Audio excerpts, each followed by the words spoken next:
We have some amazing questions. You did a very interesting lesson, and I know the students have questions, and these are just representative of some of them, and I am certainly impressed with the caliber of the questions. And one group wants to know, as in the part with the cards being switched, how can you know when people are deliberately trying to trick you? Wow. You don't need to know whether people are deliberately trying to trick you or not. It doesn't matter if it's deliberate. What matters is the trick. And the trick is by paying unusually close attention and by seeing a bigger, wider thing. It doesn't matter. People do try to trick you. And the reason they try to trick you is that we are literally so trickable. And there was a wonderful movie called The Flim Flam Man with George C. Scott. And he said, you cannot cheat an honest person. People can trick you, not because of so much dishonesty, but because you want to be tricked. You vote for the same old politicians. If one of them was telling you the truth, you'd run away. There is one that's telling the truth, and that whole group, there's two, one in each party. But they're not the front runners that are telling you the way the world is. We see ourselves as this wonderful democracy, but the rest of the world sees us as an empire like Rome. And there's a candidate actually saying that. I couldn't believe it. He was piercing the illusion, and we live in so many illusions. So the answer to the question about being tricked, don't worry about being tricked. Look at the whole picture and see what's real, and then you can't be tricked. And you'll get a lot more information as we go through this course on that. Well, like your story about our driving along, paying absolutely no attention to what we're doing, and I certainly can attest to that. I wind up in places I didn't know I was going to go. But it's because we're not awake, and our ministry is spiritual awakening. We call the students who study with us and those who receive our weekly messages spiritual awakening students for just that reason. The more you work and the more you practice and the more you do things like this week's assignment and the other 20 assignments you'll get throughout this experience, the more you will wake up. And when you're awake, nobody can trick you. That's right. They don't even try anymore, and we'll show you that too. That's true. They try because they know they can. The next question is, where did the energy go when you moved your hands down that young man's body? Dissipated. What happened when I did that was I literally took some energy, and if you'll notice, I started from the bottom up. Energy flows into you from the top. So I reversed, and it's coming in all the time. I did do a couple of sweeps to put his energy back, and he wasn't quite as strong as he was even the first time. But he would have gained that back within a few minutes anyway, because the energy's always coming in. It's just like pushing the water back out for just a second, and that made him weak. So that's where the energy, by the way, the energy doesn't go anyplace. The energy's always there. It's how we manipulate it, how we use it. You can bring more energy into your body by doing certain things. And you can change the type of energy by the way you think. Your emotions are the link between your thoughts and your physical body. Emotion. And what they do is they translate thoughts into feelings. And feeling is physical. You can feel it. You can feel a pit in your stomach or things like that. You can actually feel it. It's coming from a thought, though. And the key is change the thoughts and make sure what you're feeling is good. You should be feeling good all the time.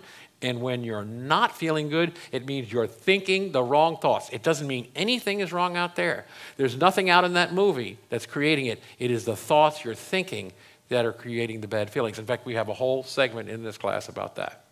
But what else can suck your energy away like that or appear to suck it away like that? Gossip.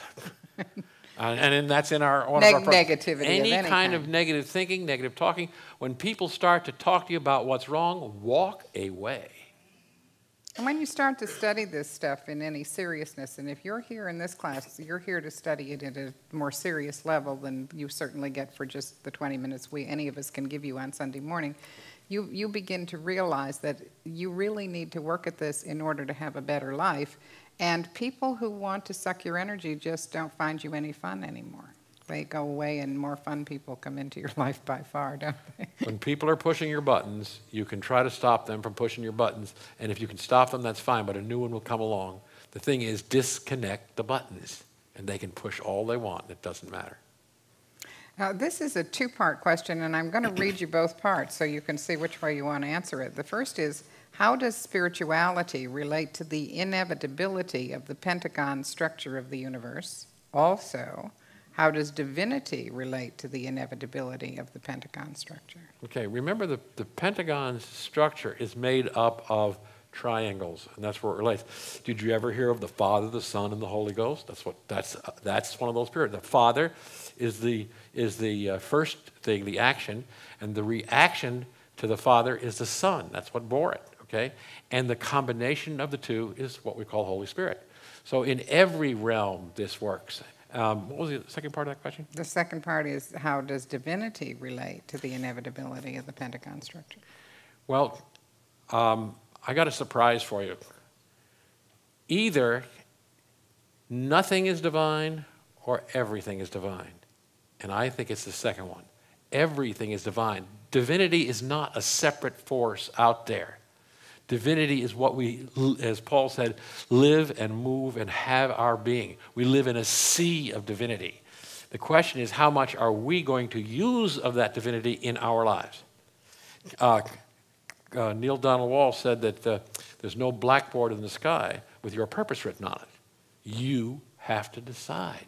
It's up to you. Your life is up to you. You have been given the most marvelous gift, free, not just free will, you have been given freedom in a time-space continuum where you can produce anything you want. And you are perfect. Some of your product may not be what you like, but that's only because you're making the wrong choice. That's all. So change the choices. Change the choice of what you're thinking about. Did I answer that question okay? You have to ask them, not me. Okay. Any question any addendum to the people who asked that question? Okay. Yes, they must be satisfied.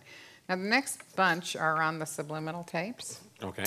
What research information proves that subliminal tapes are effective? For example, are there any case studies? There are a lot. There were a bunch of case studies done, particularly when subliminals first came out in the 50s and 60s. Tons and tons of documented research that they do work. Then that's the scientific side of it, and those, you can go on the internet and get those. There's pros and cons about subliminal tapes, but here's how I know they work. Because they work. Because they work for me, they work for the people we give them to. Virtually everyone we've ever used has used them as directed, has not had some results for them. When I first started to make them back in the 70s, I did non-smoking tapes, and then I did surveys, and I had 71% effective rate on non-smoking, which is higher than any of the drugs are today. About 80% on weight loss. That doesn't mean the person got down to their weight loss, but they actually achieved weight loss by doing nothing but listening to the subliminals. What else did I do? Well, there was the suggestion for drinking water that you didn't tell anyone about. I didn't tell anybody that there was a suggestion on there to drink water. And the first thing people would report is, I don't know why, but I'm drinking more water. So that was a direct piece of evidence that, you know, personal, not just what I got from a study. So yes, they do work. And if you get them and they don't work for you, give them back. You know, we'll here. We'll give you your money back. Everything we do, you'll always get your money back if you're not satisfied. Number one, they should work together always. Even if you use the subliminals, you should use the cards at least once a day. Or the audio recording. There's an audio recording with them on, too. And that you can use in your car. We say the affirmation, give you a few minutes to repeat it. Yeah, that's right. There are two CDs there. One is the audio that's loud, that you just hear. And you can put those in your car and just let them go over and over again. But the subliminals are to be used in the background. And the big advantage is that they bypass the conscious feedback. You know, if you say, I'm a healthy, wealthy child of God, that little voice pops up and said, have you checked your checkbook lately? That is your belief system answering back. Well, subliminals, it doesn't know what's going on, so it just allows it through. That's the biggest advantage of subliminals. And plus just the number of repetitions that you get. And they work, I think they work best when you use them together. But we've had remarkable results with people who just use cards, but they all use them a lot. We had one woman who well, they use them differently. One lady used them, she swims laps, and she would do a different affirmation back and forth for each lap, and she wouldn't stop swimming until she had done her 12 affirmations. She did 24 runs. Another gentleman said he just didn't have any time. No matter how time he tried it, he couldn't find the time, so he started putting the card next to his chair when he watched television at night, and every time a commercial came on, he muted the commercial and said the affirmations. He could do them 10 or 20 times a night, and it was much more beneficial than watching the commercials. So if you want to do it, you will find a way to do it. 12 times a day for 12 weeks. 12 affirmations, 12 times a day for 12 weeks. They really do have an effect, and there are people in this audience who have been using them, who I'm sure would be willing to talk to you about them, but we have just had really wonderful results from them. The subliminals need, I want to caution you on this, very, very light, just so that you can barely hear the waves. And you can put them on a CD player while you're watching television. Doesn't matter that you can't really hear them until you cock your ear. You can be doing the dishes and they're on in the bedroom. As long as you can cock your ear and hear the waves, they're working. Doesn't matter. We even have a computer program that you can minimize and have them going all day long while you're working, and you'll find your workday goes a lot more smoothly. What is the effect of subliminal messages, you're going to love this question, on a person who is in the room when they are being played but doesn't know it? Oh, I love that question. I'll answer it in several ways. Number one, it works on dogs. We've had reports of people saying that their dogs were much better behaved when the subliminals were going on. Babies, kids who would only sleep with them on. David can testify to that. Let me tell about David. David's got the most clever wife in the world, and she was trying to put baby to sleep, and she started playing with subliminals, and he began to go to sleep. She thought, well, maybe it would try on the other child. So she put them in a place in the room where both children could hear them in 2 bedrooms. But the baby monitor was on, so she and David listened to the same one as they go to sleep all night. Now that's getting mileage out of one CD. Yeah, they work on people. When I was doing my real estate subliminals, I had a fellow who owned a brokerage, and he told me that this stuff doesn't work. That's a bunch of hooey. But one of his associates bought a subliminal, and her office was right next to his. And after 3 weeks, he said, I had so much business, I didn't know what I was doing. And finally, I figured out it was those damn subliminals. And I know they were. Our real estate tape was the most successful one we made. It helped. I don't have those anymore. Or the diet or the non-smoking. Right. This questionnaire would like to know, at what decibel level does the subconscious mind no longer perceive subliminal messages, and why do I suppose this person already knows the answer to that question? Much lower decibel rate than the conscious mind. Fantastically, like a third. Your decibel level for getting the subconscious is way, way lower than getting conscious. Way, way lower. But they want to know at what? I can't tell you what decibel, and that would vary from person to person. It's up to the person they're hearing. But the relative sound between the decibels of the underlying affirmations and decibels of the wave, which is of course higher, is if that person can hear it, the waves, they hear the other. Because your subconscious picks them up much fainter things. Because let me give you this example. You're in a party room with little circles. You're in a little circle with 6 or 8 people. And let's say it's a room as big as this one, and there's another circle here and another circle here, and there's people all over. And if you listen to the room, it sounds like chickens, like that, right? And you don't hear what the person in the group all the way across the room is saying, because you're just hearing the conversation around you and the next one, until the one across the room mentions your name, and you go, because you're set for that, and you will hear your name across the room. I had a fellow that came to one of my seminars, and I was talking about how there's something called the reticular activating system, which we'll be talking about, that filters certain things out and heightens other things, and your name is one of them. But he said, I had a situation with my mother who was very hard of hearing, and I came home one night. She was living with me. She was in her 90s, and she was asleep, and she was a very sound sleeper and didn't hear well at all. And I pounded on the door, and I rang the doorbell, and I tried everything, and I couldn't wake her up.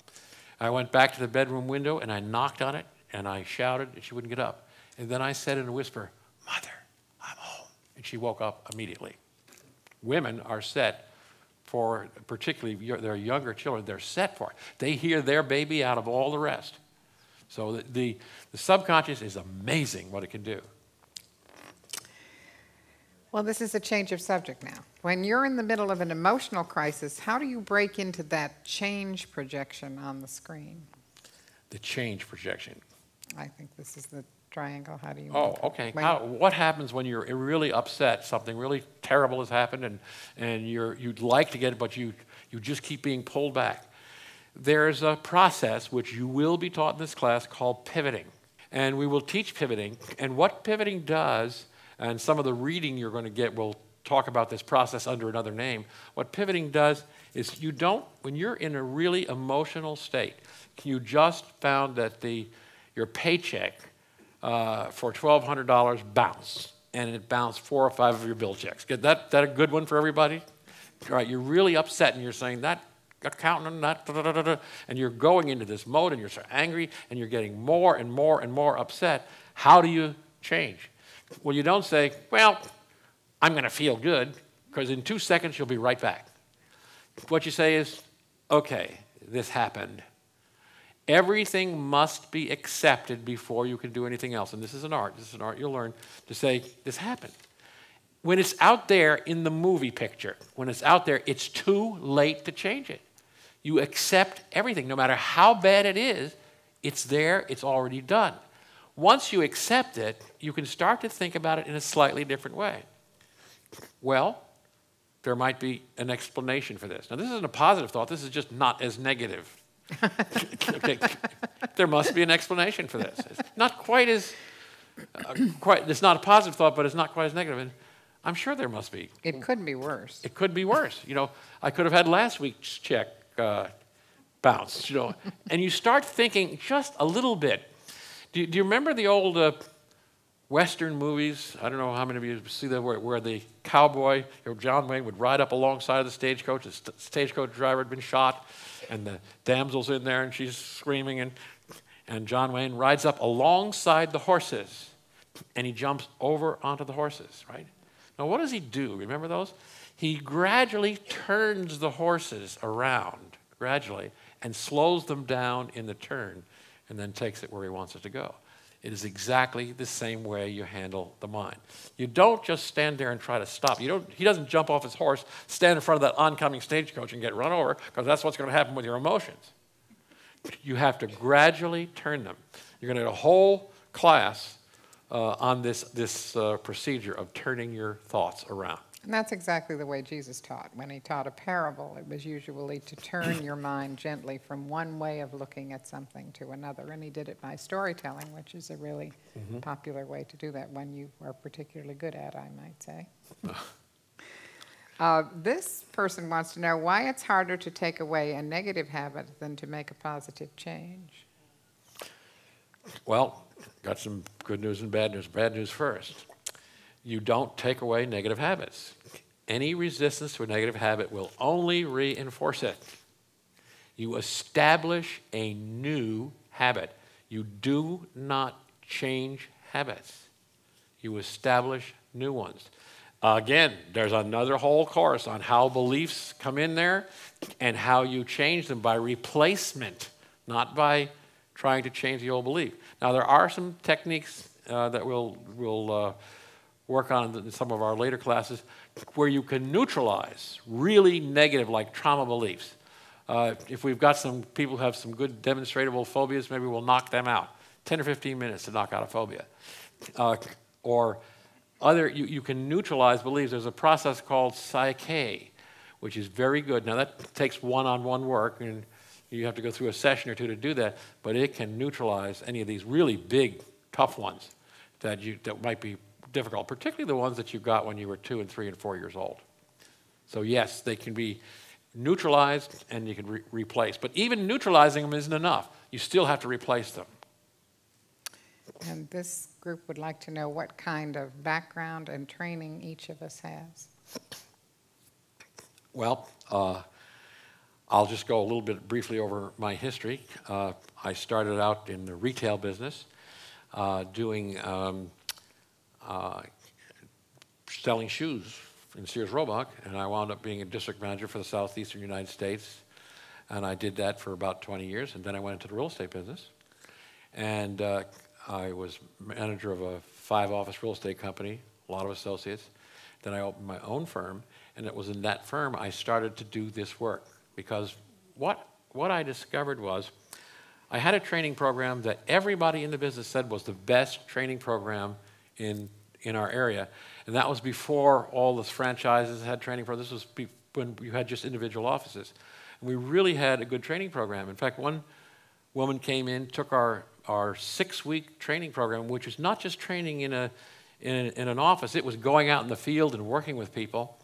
And after the training was over, she came to me and she said, well, I'm going to quit. I said, well, what's wrong? She said, well, I'm going to go to work for my husband, who's a broker down the street.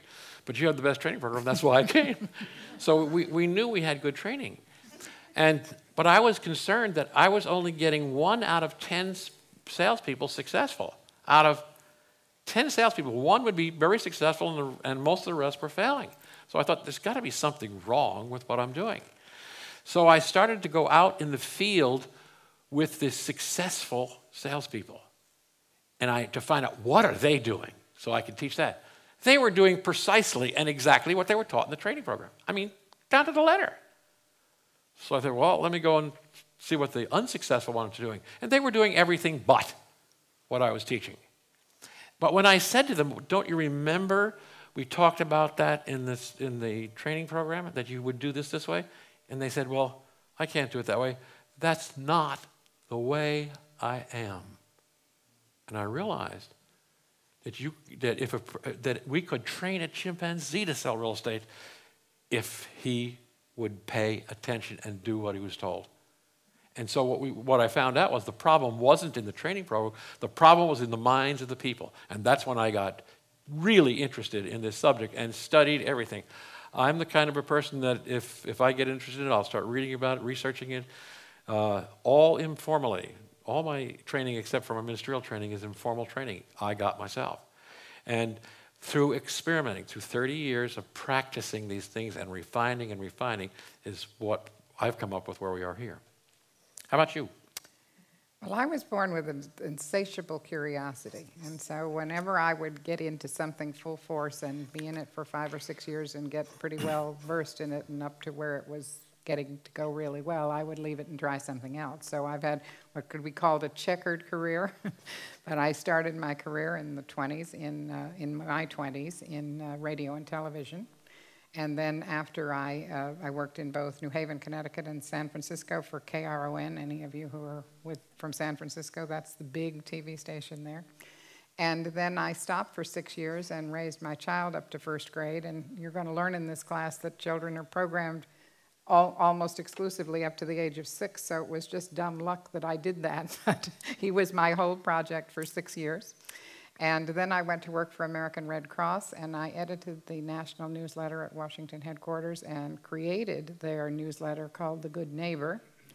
And then I returned to Pinellas County and opened my own newspaper here with a partner out on the beaches. We had a paper called The Advocate. If any of you were living out there in the 70s, you may remember it. It had 40,000 circulation, and we had a really good time doing that. Then I went back to Washington and went to work for a United States congressman, and I worked for him for 2 years, and he was a Republican congressman. I came back here and worked for a state Democratic congressman. Now, I don't know whether I'm just overly intelligent or have no principles, but they were both very nice men, very good congressmen, and I was very happy to work for both of them. And then I went into the real estate business and met John, and life just changed enormously. John and I worked for John for over 10 years.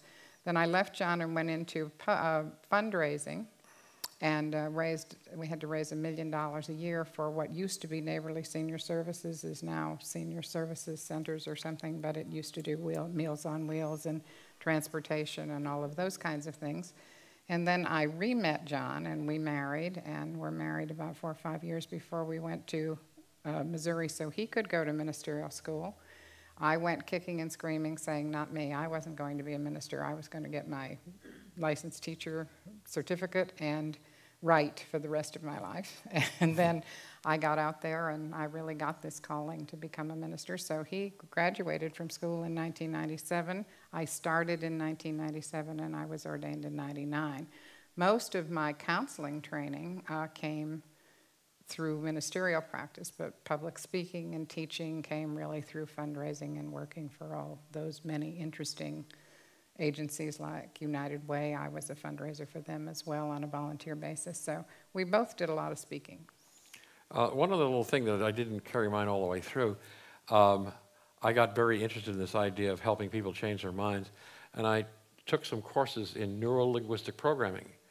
And that was a very effective tool. I was using that with a lot of people in our seminars, doing a lot of counseling in that area, and then of course became a minister and counseled in that area, that arena for about 10 years. So we are now doing what we really want to do, and it's to help those people who want to change. My central core, my being, is to free people from the tyranny of their own thought, and Lauren's is? To remind you that God loves you. That's what we're about, and that's what we're doing. Next week, my talk will be called Who Are You Really? And the lesson will be looking into who we really are as both human beings and spiritual beings. And then you're going on from there to more of tonight, right? More of tonight, and we're going to another step from where we went today.